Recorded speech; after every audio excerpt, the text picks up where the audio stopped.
चलिए बच्चे, अब अपना सेकंड पार्ट कर लेते हैं इस वर्कशीट का। बेटा सेकंड पार्ट में आपको एक क्वेश्चन दिया हुआ है, सिर्फ आपको ट्रायंगल बनाया हुआ है और इस ट्रायंगल में आपका ये वाला एंगल 90 डिग्री दिया हुआ है और ये आपको थीटा बताया हुआ है। तो आपको बोला है कि इस ट्रायंगल को देख के आपने ये सारी जो त्रिकोणमितीय अनुपात है इन सब के मान लिखने हैं। तो सबसे पहले हमने क्या करना है, अपने ट्रायंगल की तरफ देखना है। जो हमारा ट्रायंगल है उसमें आपका एंगल ये 90 डिग्री का है। तो मैंने आपको बताया था कि जो 90 डिग्री के सामने वाली लाइन होती है वो हमेशा कर्ण होती है और ये सबसे लंबी भुजा होती है। तो ये हमारी कर्ण है और इस कर्ण का मतलब ये हमारी h की वैल्यू है, क्योंकि कर्ण को हम h से दिखाते हैं। तो हमारा h हमने कितना ले लिया, 5 ले लिया। इसी तरह से जो ये हमारी रेखा है नीचे सबसे नीचे वाली भुजा, जिसके एक तरफ हमारा जो थीटा है और एक तरफ हमारा 90 डिग्री का कोण है, तो ये जो रेखा होती है जिसमें एक तरफ हमारा थीटा हो दूसरी तरफ 90 डिग्री का कोण हो, उसको हम आधार कहते हैं। तो हमारा जो आधार है जिसको हम b नाम से दर्शाते हैं, तो b की वैल्यू हमने 4 ले ली है।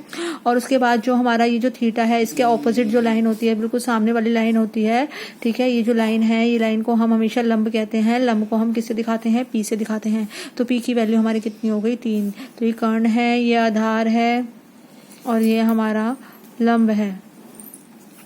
एक बार हमारे पी बी एच पता चल गए तो हम अपनी कोई भी त्रिकोणमितीय अनुपात आराम से ज्ञात कर सकते हैं। तो सबसे पहले हमें करनी है साइन थीटा ज्ञात। तो आप देखिए साइन थीटा की वैल्यू का फॉर्म होती है, या साइन थीटा का जो फॉर्मूला होता है जो आपको सिखाया है वो है पंडित बद्री प्रसाद हर हर बोले सोना चांदी तोले। तो सोना चांदी एस से मतलब साइन, तो साइन की वैल्यू, साइन का जो फॉर्मूला है वो बनता है p/h। तो यही यहाँ पे हमने p/h बनाया और p की वैल्यू यहाँ से 3 लिख दी और h की वैल्यू यहाँ से 5 पुट कर दी, तो आंसर बन गया 3/5। इसी तरह से जब आपने cosec थीटा की वैल्यू बनाई तो cosec थीटा का फॉर्मूला होता है, साइन का उल्टा होता है वो, तो h/p होता है। तो यही हमने h/p लिखा, h की वैल्यू 5 लिख दी और p की वैल्यू 3। अगर आपको साइन थीटा की वैल्यू पता है तो cosec थीटा की वैल्यू आप बिना फॉर्मूले के भी लिख सकते हैं, क्योंकि हमें पता है कि जो cosec थीटा होता है वो साइन का उल्टा होता है। तो अगर साइन 3/5 है तो cosec उसका उल्टा हो जाएगा 5/3। इसी चीज को आप आगे करके भी दिखाया है। देखिए साइन थीटा जो है वो किसका व्युत्क्रम होता है, 1/cosec थीटा का, क्योंकि उल्टा होता है तो उल्टे को कैसे लिखते हैं, 1/में लिखते हैं। तो 1/में cosec थीटा लिखा है हमने और उसको फिर जब हम सॉल्व करेंगे 1/, cosec थीटा की वैल्यू क्या होती है आपकी, जो आपने पहले निकाल के देखी है 5/3, यानी h/p होती है। तो उसकी सीधा वैल्यू में पुट कर रही हूँ 5/3। तो 5/3 को जब हमने हल करा तो हमारा उत्तर आ जाएगा 3/5। अभी देखिए कैसे आएगा बेटा, 1 के बटे में लिखा है यहाँ पे 5/3। तो ये बटे की लाइन जो है वो थोड़ी बड़ी बना लीजिए। तो 5/3 का क्या मतलब है कि 1 फिर बटे की लाइन का मतलब होता है भाग, तो 1/5/3, ठीक है। तो जब इस तरह से 1/5/3 होती है तो हम कैसे हल करते हैं इसको, जो भाग का निशान होता है उसको हम गुणा में बदल देते हैं और जो इसके आगे भिन्न आ रहा होता है उसको हम उल्टा कर देते हैं, यानी 3/5 कर देते हैं। तो जब अब ये हल होगा तो 1 × 3 3 आ गया उत्तर और 1 × 5 5 आ गया उत्तर। तो देखिए आंसर कितना बन गया, 3/5। तो आप देखिए हमारे यहाँ पे आंसर कितना बन रहा है, 1 में cosec थीटा का आंसर बन गया सॉल्व होके 3/5।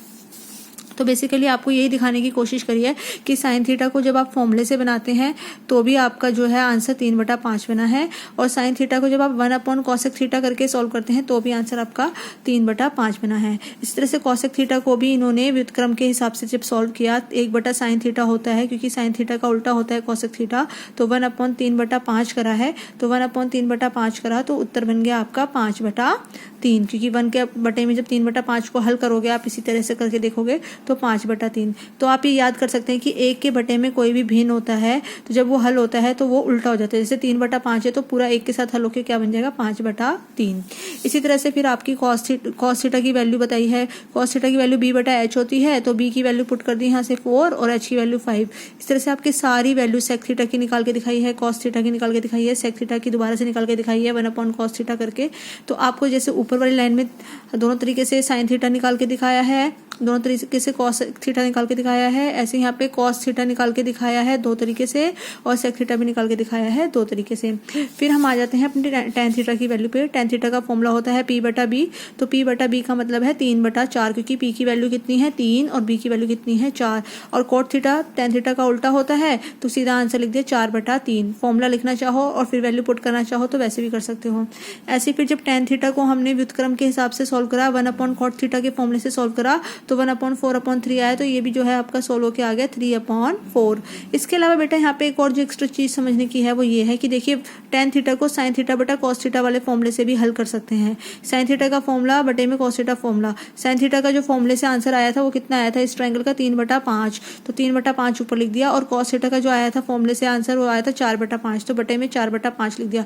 अब 3/5 और बटे में 4/5 को जब हल करा तो 3/4 आंसर आया। देखिए कैसे आपका